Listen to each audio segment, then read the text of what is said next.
ഈ കുനാഫ എന്ന് കേട്ടിട്ടുള്ളതല്ലാതെ എന്താ സാധനമെന്ന് ഇതുവരെ ഞാൻ കഴിച്ചിട്ടില്ല.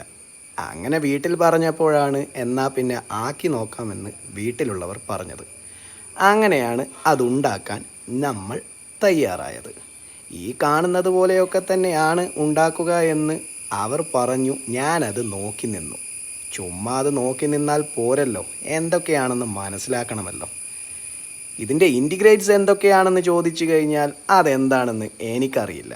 ഞാനിത് തിന്നുകയും പിന്നെ ഉണ്ടാക്കുന്നത് നോക്കി നിൽക്കുകയും അത് വീഡിയോയിൽ പകർത്തുകയുമാണ് പതിവ്. കാരണം ഉണ്ടാക്കുന്നതും എത്ര ബുദ്ധിമുട്ടാണെന്നുള്ളത് ഇവരുണ്ടാക്കുന്നത് കാണുമ്പോൾ നമുക്ക് മനസ്സിലാകും. പിന്നെ അതിന് മെനക്കെടണ്ടല്ലോ. അതുകൊണ്ട് ഞാൻ എൻ്റെ പണി നോക്കി നിൽക്കുക, അവരോട് സൊറ പറയുക, അതുണ്ടാക്കിയതിന് ശേഷം എങ്ങനെ ഉണ്ടെന്ന് മറ്റുള്ളവരോട് പറയുക, നിങ്ങളെ അത് കാണിക്കുക. അതിനു വേണ്ടിയാണ് ഞാൻ ഈ വീഡിയോസ് എടുക്കുന്നത്. അവർ പഞ്ചാര കലക്കിയ വെള്ളമൊക്കെ എന്തൊക്കെയല്ലോ ചെയ്യുന്നത് കണ്ടിട്ടുണ്ട്. പിന്നെ ഇത് സേമ്യമാണെന്ന് തോന്നുന്നു. ഞാൻ ഇത് ഇങ്ങനെ പറയാൻ കാരണം, നിങ്ങൾ എന്നോട് ചോദിക്കില്ല ഇതെങ്ങനെയാണ് ഉണ്ടാക്കിയത് എന്ന്. അത് ഞാൻ പറയാതെ തന്നെ നിങ്ങൾ കണ്ടു മനസ്സിലാക്കിയാൽ പിന്നെ അത് പറയേണ്ട ആവശ്യമില്ലല്ലോ. അതുകൊണ്ടാണ് ഞാൻ ചുമ്മാ ഇതിൻ്റെ ഓഡിയോ മാത്രം കൊടുത്ത് വീഡിയോ നിങ്ങൾക്ക് കാണിച്ചത്.